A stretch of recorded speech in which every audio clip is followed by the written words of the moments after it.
Hi, I'm Tom Esch.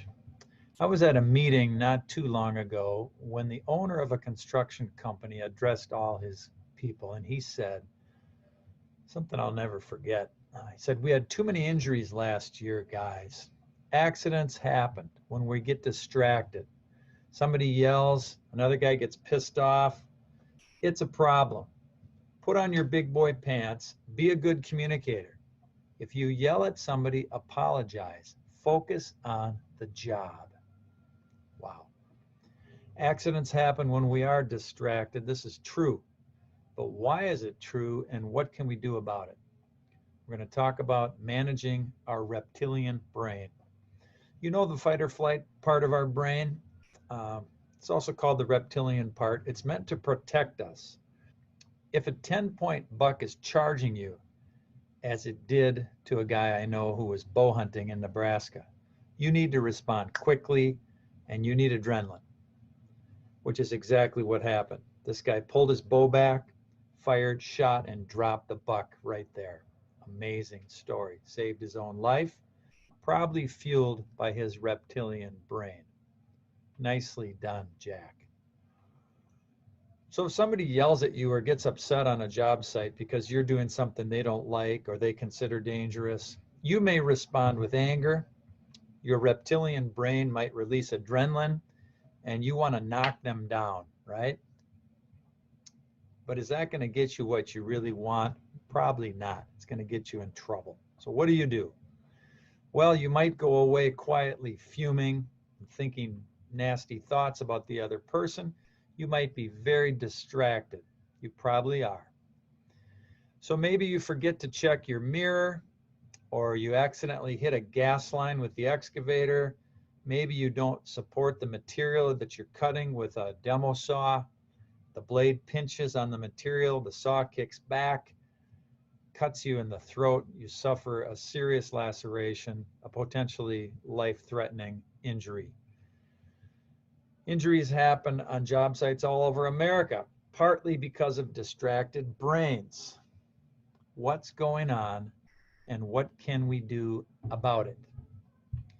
You see, our brains are trying to protect us. The reptilian brain is important, especially if something like a deer is charging you, or years ago, if a saber-toothed tiger was coming after you, you needed the adrenaline to make that fight or flight, right? So, but our brains don't know the difference between an animal, a true life threat, and somebody who's just upset with us or raises their voice at us. So the reptilian part lights up and the front part, the logical part of the brain, shuts down. This is a problem. So what we have to do when we get upset is to turn off the reptile part and turn on the thinking part. How do we do that? Well, it starts with deciding it's possible and making a personal commitment to make that shift, to pause, take 6 breaths, and speak up. That's what it takes. A pause, 6 breaths or 6 seconds, and speaking up. This will reduce your interpersonal troubles and it will help prevent injuries caused by distraction, by the reptile brain in action at the wrong time. I've done this a few times, calm myself down, even when being yelled at. It works. It's amazing. My wife and I were living in a big city many years ago when the new neighbor, had a dog that was barking like crazy, keeping us up many, many nights. So finally my wife says to me, "Honey, shut that effing dog up." So I picked up my phone 11:30 at night and did what any valiant urban man would do. I called his cell phone, right? Left a message. "Hey, we got a little problem with the dogs. Let's talk about that tomorrow. We'd like to solve that dog barking problem," right? Next day, early in the morning, he's up on a ladder 15 feet in the air working on his gutter. And I walk out the front door and I say, "Hey, Dave, did you get my voicemail? If you can't stand a little barking dog, you should move to the effing country." So I practiced my trade, which is when you're verbally attacked, start by agreeing with the person. Don't start by fighting them. I said, "Okay, maybe you're right." Maybe we should move to the effing country. But we still got the problem with the barking dogs. And then he escalated. He got madder. He's yelling. He's gesturing. And I start counting because I know this is a high intensity moment. I start counting to 6 and taking breaths, right? Pausing, breathing, counting to 6. I get to 6 and it was like a switch was flipped. And all of a sudden I could see clearly. I could see a bigger picture. And I could see he was on the ladder, getting more angry, and possibly could fall off the ladder and land in my yard and sue me, which I did not want. So I said, hey, time out, Dave, time out. Let's finish this later. I want to talk to you, but not now. You're on a ladder. It's not safe. He didn't look at me, didn't talk to me for at least a week. Okay, and I reflected on my part in the situation, and I decided to write him a note of apology. I know that might sound crazy to you, but I said, I'm sorry for calling you at 11:30 at night. And I'm sorry I tried to talk to you of a serious conversation while you were 15 feet in the air, not safe. He that day invited me over to have a beer, which is a guy's way of saying, hey, I accept your apology. It's all cool. And it was. Now, I wasn't waiting for him to apologize. He didn't know he had anything to apologize for.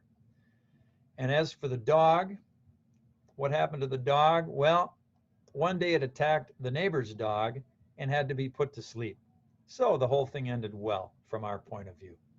Things have a way of working out. You can manage your reptile brain. You can control your fight or flight response. It's not easy, but it's possible.